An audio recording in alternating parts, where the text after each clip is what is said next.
This program is proudly brought to you by Telecom Limited and Daytech.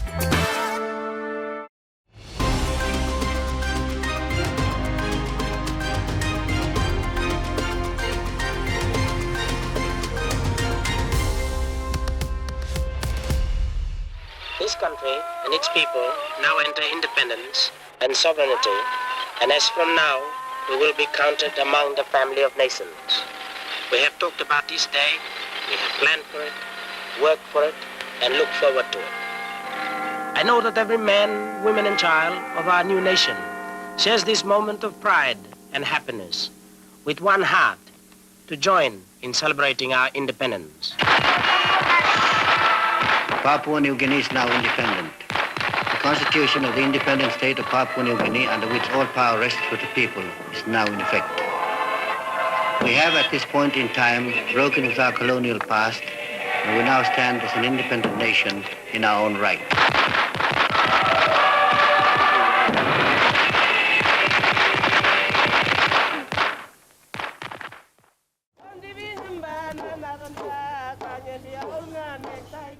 In this session of InFocus, we bring you the PNG Christian Professional Network's 6th Minds Meet Dialogue, which is supported by the Australian government through the PNGAus Partnership. Yumi Stap Wantaim, side by side, step by step. Minds Meets is a discussion forum in PNG where subject matter experts or great minds meet to share knowledge on national issues and debate government policies for effective implementation. It's a forum where pressing national issues are identified and experts are brought in to have panel discussions and propose recommendations. These recommendations are advocated to influence decision makers to make biblically sound and ethical decisions that positively influence PNG's today and tomorrow's generation. Distinguished guests, panel members, youth leaders, elders, thinkers, and every participant, I want to also thank Christian Professional Network. Thank you for your continuous consciousness on speaking, advocating, and doing the right thing for our country. We engage with civil society and then everyone so that we discuss and come up with solutions. In our first panel, themed Reflections from the Past and the Present Pulse, the panelists recounted what they observed over the past 50 years, drawing from their personal context and experience. In 1981, we looked at how we should be engaging internationally. And we came up with the policy of friends to all and enemy to none. And that is with a couple of different variations when the former Prime Minister, Wingti, of this city was Prime Minister. I think he made a bit of change to that, and certainly Prime Minister Sir Julius Chen made a little bit of change to it, but the underlying policy of friend to all and enemy to none stands. And I quote, or rather I tell the story of Bishop Desmond Tutu of South Africa. I was High Commissioner to South Africa for 11 years, who said that policy of friend to all and enemy to none is difficult. Because if you have two states warring against each other and one is killing the other, and you are friend to both of them, you are actually supporting the oppressor. We must acknowledge the contribution of the Catholic Church, who've been a major partner, the Lutheran Church, the Seventh-day Adventist Church, and other churches who have come along to run schools and agencies. And PNG, in the next 50 years, you cannot do it without the church. PNG is very young. 50 years, it's very young. In terms of global standards of independence, if you look at many nations, in terms of where they were 50 years after they were born independent, Many were still at war. The Australian nation was having what are now recognised as wars with its Indigenous peoples. So it's important to remember that PNG, I think, is young in terms of its independence journey, and a lot has been achieved in that time. It's a huge task to modernise any country, and in PNG's context in particular, as your Prime Minister said this morning and reminded us all, you are the most diverse nation on the planet. When it was time, Papua New Guineans, your founding fathers told our government it was time, and it wasn't Australia's position to give you independence, it was your right. It was a right that Papua New Guineans, that your founding fathers sought. And then, look, since that time, we have shifted our approach as a fellow sovereign nation to become, our engagement now is more about being a supportive, it's more of a supportive partnership role. Ms. Kiap, as a long-serving public servant, you've been in the government system, and then you left and were in, well, you didn't leave the government system. As a government officer, you were in the UK for 10 years. And as a reflection on the government efficiency, the system, the working culture, some of the things that Papua New Guineans reflect on sometimes is the difference between the efficiency of government in providing public service in the old days versus now. Despite technology, Yumi, I think, will struggle to give public service yet efficient.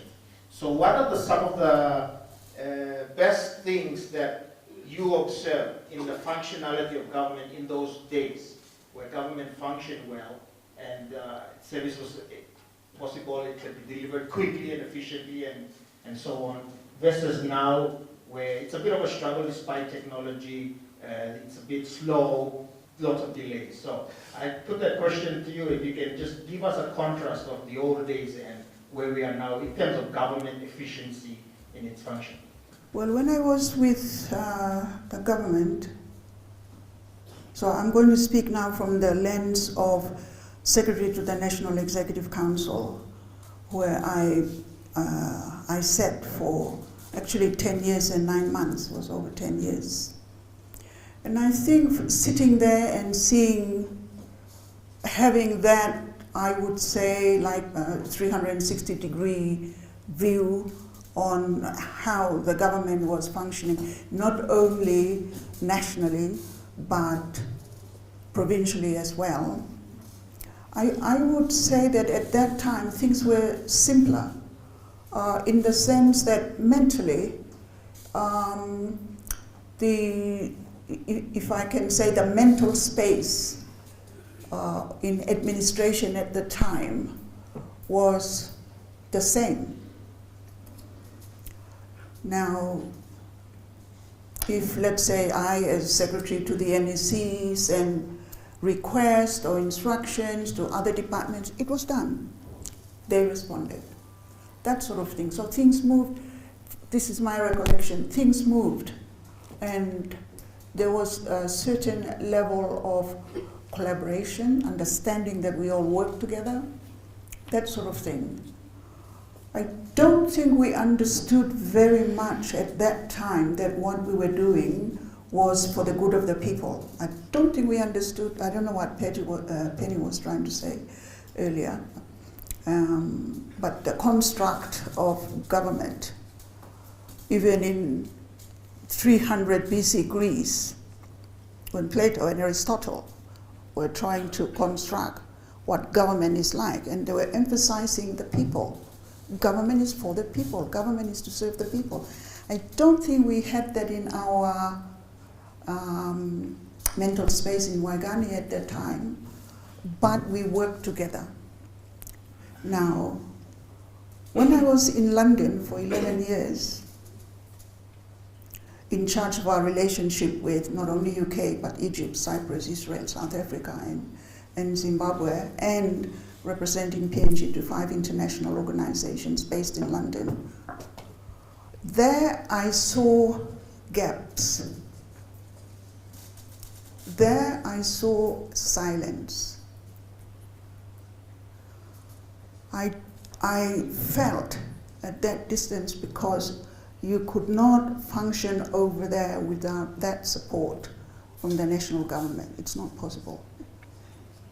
Trying to get information, trying to get advice, trying to get instruction at short notice, because we no longer, time, space, notice is no longer 2 months, 3 months. Now with technology, you have to provide information, advice, your country position, etc.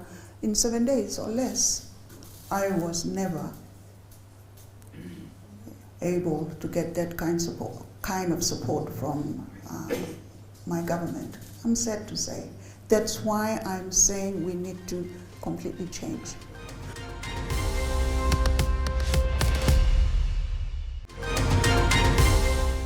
This is a powerful panel as well. In the second panel discussion of the 6th Minds Meet Dialogue, which was themed Chartering the Future, the panelists highlighted what they view as the path and challenges for PNG, with topics ranging from women empowerment, youth potential, gender and disability inclusion, to the emergence of artificial intelligence. When the call was made, a number of us took upon that, and we looked at education going back as far as when the first missionaries, as Pastor Delaga was saying, introduced education system or schools as an education system up until this year, up until the data could allow us to evaluate. Now, first something I'd love to set this platform clear. Our meaning belong education is change. Now you're quiet, because we have to define this properly. When we don't define this properly, as Mr. Quimigal said earlier on, we will end up attacking each other and attacking a system. So if the meaning of education is change, then that means the business of education is everybody's. Schools and the education system, yes, they take a huge part of that transformation, but to bring about change within an individual from a family setting to when that person is Emblo Yumi Olgata. It starts in the family, it starts in the community, and it goes all the way. Because I think in the global world today, like Winnie has said, we don't have a voice. How do we get our voice in? Like, from what I understand in the few meetings that I've attended, I see that gender inclusion is very important for us to be heard in the global arena. So in any of our policies or anything we want to implement, I just encourage all the key people here, the policymakers, influencers here, that he'll have to consider making a review on gender inclusion, inclusive of those living with disabilities and all that as well. Because these are the ones that will change our country. What if I turn around and say, women and nation building are a single unit? You can never, in your lifetime, now or beyond, separate women from nation building. So youth in Papua New Guinea have the potential to build or destroy this country. When I say destroy, we saw that example during Black Witness Day. In Papua New Guinea, our young people don't run out of potential and ideas. We just run out of permission. Permission to be ready. We are told that we are not ready. If not now, then when? If not us, then who? Permission to speak. When we call out corruption and misconduct, we are shut down and threatened by those who are in power. Permission to be invited to the table. We are told that we don't belong. But for myself, I've sat in different boardrooms, and from my experience in those spaces, some people even don't belong who sit in those rooms, who are older than me. We are waiting for permission to be engaged. There is nothing for young people without us. We are waiting for permission to be greater and be more. That's the kind of situation that young people in this country that are facing. The state of youth development that we have today is the result of the investment in youth by our older generation. So here we are questioning that why do young people have a lot of problems? But the older generation brought us in here. Probably it's some things that you failed to impart in us. There's another term here called collaborative convergence. They're saying that collaborative convergence will happen in 2030 onwards, but what's already happening is the big tech companies and the big companies at the forefront of AI research are already seeing that collaborative convergence happen. Collaborative convergence is when you have humans and AIs on teams working on projects. So, Oliga, this AI assistants, they call them. You can actually build an assistant now. So you build him on an assistant now, and by helping you along something where you less lo make him lemia, and by gonna make him without human error. So one problem key something here, you mean it long looks long is that many of the jobs that we're training our kids to do now will be irrelevant in the next 2 years. So things like call center employees, call centers now, in future, Digicel by not needing call center, BSP by not needing call center. Time you ring by Totoglo AI. Following the presentations, the audience was given the opportunity to share their views. There's a lot of things for AI that can help us, but in terms of our legal infrastructure, we are not ready yet. Why I say this? We are not ready because I don't think our system is ready to address the abuse of AI content creating apps and the people that are going to use them, the young people that are going to use them. There's already a sick trend that's happening on social media, and there is no law to protect technology-facilitated gender-based violence. We're already combating some and gender-based violence, and now with the use of technology, how is, for instance, an example, the magistrate going to be able to determine if this email was sent by this person, or distinguish whether this was a real picture of this person, or, you know, the content. Is it real or is it fake? We already are seeing influential people being targeted on social media with videos being created. Our young women are being attacked on social media. Their pictures are being manipulated to make it look like a different image, and then everyone is going on social media and targeting them. So I feel that the use of AI, I think we're not ready yet. Our legal system has to protect,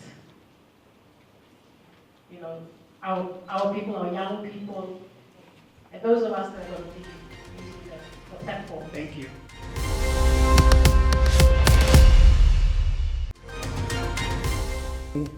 Appeared here, and what is one thing that I could change with? In closing the 6th Minds Meet panel discussions, our moderator, Ganjiki, summarized the main talking points. We didn't have a lawyer on the panel, but I've been observing as a moderator, but as a lawyer as well. And I'd like to say some of the things that have come up on education. On education, I think that's come up very significantly in all our discussions. Agriculture has come up very significantly. So I'm thinking now, and then now technology as well. So those are, maybe if you're observing with me and listening with me, you're seeing these themes come up. If I know, George, you are doing the Vision 2075 for the education, I would just probably say this. In terms of education, in terms of the curriculum, my suggestion is, as a moderator, citizen, whatever, as Papua New Guinea should be unapologetically teaching two things in our education. One is the Constitution, and two is the Bible. It should unapologetically teach the Constitution and the Bible. Because number one, the Constitution has integral human development. Goal number one of Papua New Guinea is integral human development. That is a concept of, Archbishop would know, it's a Catholic concept. All right? We have adopted a Catholic concept and made it our national concept. All right? So we need to teach that, integral human development and all that. In fact, in our basic social obligations under the Constitution, it says, all the parents, all the organizations, every person in Papua New Guinea is supposed to promote the national goals and directive principles. My parents didn't do it. Your parents didn't do it because from day one we didn't do it. Now we need to do it. This is the reset that we are talking about. Go back to square one and start again. Reset means put your computer off and on again. So this is what we do. When you change all your settings on the phones, what do? You like reset him again, you put him off and on again. And then you go back to the original factory settings. What's the factory settings for Papua New Guinea? Constitution, preamble. Everybody needs to read it. You need to know it by heart. Some of you were struggling with the national pledge this morning. We didn't broadcast it. Some of you are struggling even with the national anthem. All right? Because the Constitution has not been embedded into our mindset. If you open all our minds, but you're looking one black gap stop. That's the Constitution of Papua New Guinea. And now, after our constitutional amendment making us Christian nation, we should have no apologies in teaching the Bible. Teach the Bible. Teach the Bible from grade 1 year at Guantanamo University. Teaching Bible. All right? Freedom of religion, stop. Of course, freedom of religion, stop. You can learn in Bible go and then you can disregard it. The Lord allows you to disregard His word anyway. But learn in Bible. So that's my recommendation to you. So, Losaido technology, also a lawyer who will be out of a job in 10 years' time. Me bakam golo agriculture now. This is what I'm learning from this Mindsmith. I'm like, oh, my mindset is changing. All right, we need to get back to the basics of life, which is Genesis talk. Yeah, by the sweat of your brow you shall eat. You got on the ground now, but you guys. All right. Okay, so this line on something I'm learning. Now me just summarizing what I comments below that is the line. Now me put it on the floor. Finally, we've run out of time in discussing this, but this is a great forum. And I told CEO earlier on, if we are going to reset Papua New Guinea, we are going to have to reset the way it was created, which means we run consultations and forums like this across the nation, like the Constitutional Planning Committee did. All right? Because all of you have great comments. If we are going to reset, we have to go around the nation and get those comments the way our CPC did it in day one, all right, before independence. A notable attendee was Sir Nambugamara, senior statesman and a pioneering leader during independence. He shared his thoughts on the Mindsmith dialogue. Now, me are you will put you this like I go talking. You will like planning to good for way. Lo future for you plan. Lo bring him to the independence. You go on 50 years now. By come up in 100 years. Because you be losing 50 years now. To what you want good. Country run good planning come up. Planning business come up, you make out money. You will like buy running because not about 50 years. Now by country come up, good plan. In a call to action, the event was called to a close by the PNG Christian Professionals Chairman, Mr. Benjamin Katagu. Thank you, everyone, and look forward to the outcomes of this meeting.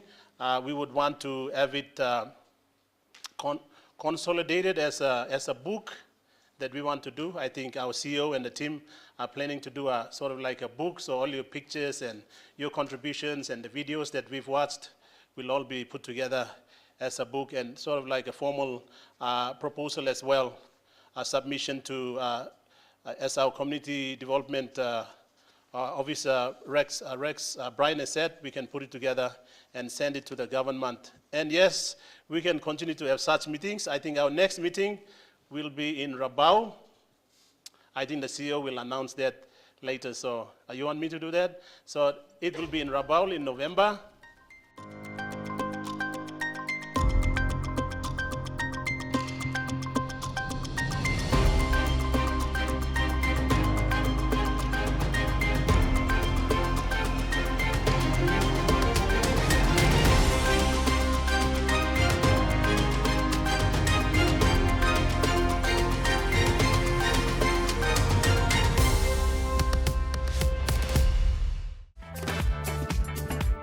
This program was proudly brought to you by Telecom Limited and Daytech.